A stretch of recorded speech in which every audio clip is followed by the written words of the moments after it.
En attendant et pour commencer ce magazine, je vous propose tout de suite de revenir un instant sur la situation au Zaïre, un pays en état de décomposition, pillé de ses richesses par sa classe dirigeante, avec à sa tête le maréchal Mobutu, plus que jamais coupé de la réalité du pays, quasiment aveugle devant la misère de son peuple. Photographie d'un pays à la dérive, reporter Henri Veil, Tony Bosco.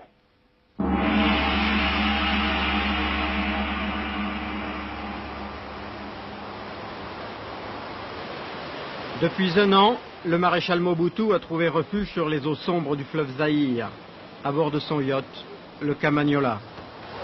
Avec tout ce que j'ai dans la tête, chaque soir, j'aime que le bateau bouge et que je me sente un peu bercé comme un enfant, là, c'est tout. Une question d'habitude, peur. Eh bien, si on a peur, on ne peut pas diriger le Zaïre. Le maréchal président nourrit les mêmes rapports avec son fleuve que les dieux antiques pour le fleuve Styx. Il reste le lieu des serments irrévocables, notamment sur la réalité de son pouvoir. Alors que la décomposition du pays atteint le stade avancé, le président zaïrois semble vivre dans un autre monde. L'illusion est entretenue à 70 km de Kinshasa par des courtisans, qui évite de l'entretenir de l'état d'esprit d'une population miséreuse dans laquelle il continue pourtant de conserver des supporters. Cette cour, qui a profité du pillage des richesses du pays, l'encourage à résister à un changement inéluctable. Elle veut aussi garder le pouvoir.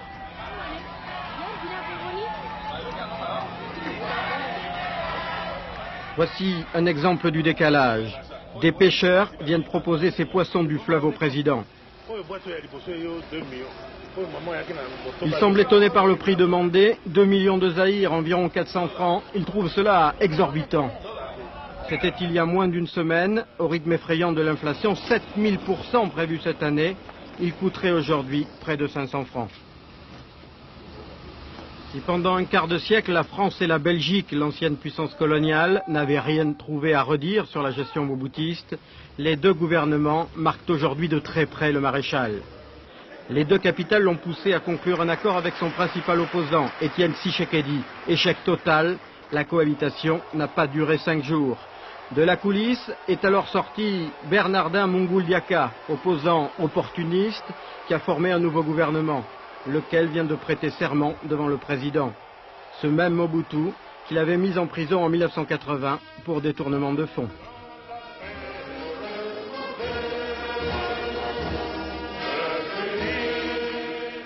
L'obstiné chef de l'État zaïrois a éliminé son rival, mais a conduit le pays dans une impasse politique.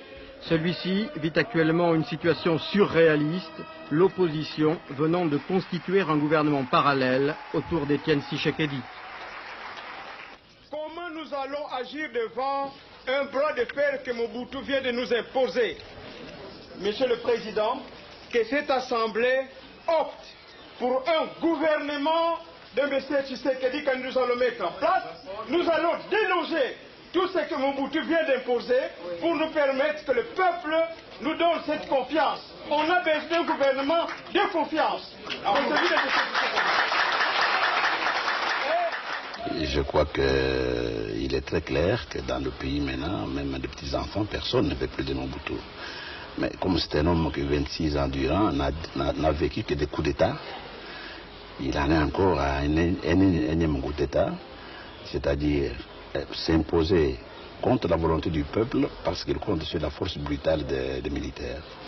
Cessons de rigoler. Nous n'avons pas de gouvernement. Je vous dis que Tshisekedi est un citoyen comme n'importe quel autre citoyen qui doit se soumettre aux lois du Zaïre. Au revoir ou adieu? Les étrangers sont partis, évacués par les parachutistes belges et français. Le Zaïre est maintenant livré à lui-même, surtout à ses militaires. Parce que leur solde n'était pas payé, ils ont en septembre et octobre adapté, en l'inversant, un vieux slogan du mobutisme qui voulait que l'on serve avant de se servir. Kinshasa, Lubumbashi et d'autres villes ont été pillées, saccagées. La rue, qui vit au rythme du marché noir, a ses solutions. L'entretien des propriétés et châteaux du maréchal président coûterait 10 millions de dollars par mois. Qu'il reverse cette somme à l'État et il en recueillerait peut-être les fruits électoraux. Parler de sa fortune est pourtant un sujet tabou pour le président. c'est parce qu'on veut nuire à un chef d'État africain. Je ne dirais pas noir, nègre, mais africain. Voilà. Et on en parle depuis combien d'années? Personne aujourd'hui n'est en mesure de dire à telle banque, tel compte, vous avez... Je voudrais et je mets quiconque au défi dans le pays. Ce que je possède, c'est pour mon peuple. Et je l'ai prouvé. J'ai investi dans mon pays, j'ai investi à Badolité, à Goma, ici à Kinshasa. Les preuves sont là. Voilà tout. On le connaît, le montant de cette fortune? Comment? On connaît le montant de cette fortune? Mais c'est à vous à me le dire. On parle de 2, 3, 4, 5 milliards de dollars. Ah bon? Moi je croyais que c'était dans les 50, 100, 2000 milliards, quelque chose de ce genre.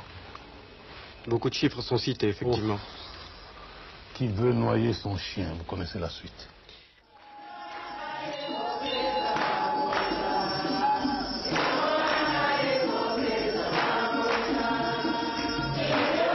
Dans cette paroisse d'un quartier populaire de la capitale zaïroise, où officie le Père Paul, l'espoir des pauvres s'appelle Étienne Tshisekedi, l'homme à la jaguar. Parce que cet ancien compagnon de route du moboutisme a réussi à devenir le représentant de l'opposition. Un front qui reste bien fragile.